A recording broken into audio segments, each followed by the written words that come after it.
Unless you were paying close attention, you drove right past it. The old adobe caretaker's house on the east end of Hart Park might have been mistaken for what it was, a semi-abandoned shack. But as 17's Robert Price explains in another installment of his ongoing series of the people and places of this city where we live, that will soon no longer be the case for this historic landmark. In 1939, millions of Americans and thousands of Kern County residents were out of work. To the rescue came President Franklin D. Roosevelt, who used this Kern River dirt, or adobe, to build this, the caretaker's building for Hart Park. Today, it's taking on a new life. The Works Progress Administration, launched in 1935, was one of the programs FDR started to put people to work during the Great Depression.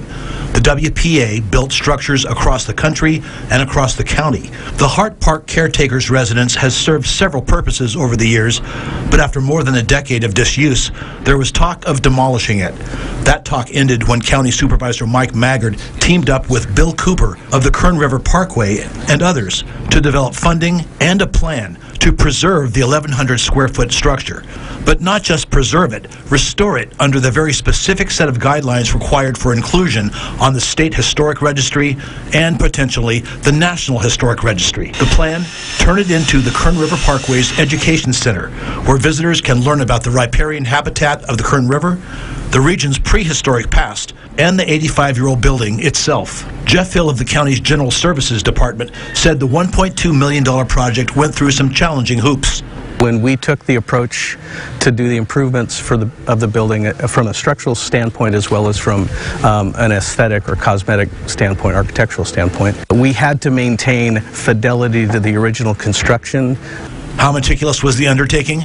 They ground up the building's literal bones. The workers took these adobe bricks, carved them down into mortar to help finish this building. That thing was 200 mesh sieve, and just ground it through the sieve and turned it back into powder. Now that's authenticity. Restoring the floors was another matter. The wood had been sanded so many times, there wasn't enough left to sand anymore. We had to source and purchase old growth Douglas fir material. First of all, we had to find it, then we had to purchase it and bring it in. It matches exactly the flooring that was there. They found it at a mill in Oregon, and it wasn't cheap, $22,000. Thank goodness for local labor. Stephen Montgomery of the city's Historical Commission is cleaning and restoring the house's old doorknobs and assorted hinges by hand. It's truly a community effort with too many contributors to name here. The quarter-acre out back will get a facelift too. It'll become a garden of drought-tolerant vegetation. While the adobe will be a tribute to the past, the backyard will be a nod to California's dry future. One of the few things not changing at all, the Hart Park peacocks. They've been a fixture in this park since, I think in the 40s, there was a zoo here, and they've just never left. The peacocks are invited to the grand opening, and so are you. The date is not set for sure, but coming this month in May, the Kern River Parkway's Nature Center, right here in Hart Park. Robert Price, 17 News.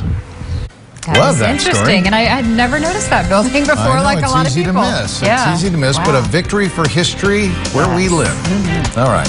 One entertainer says it's the beginning of the end of comedy as we know it today.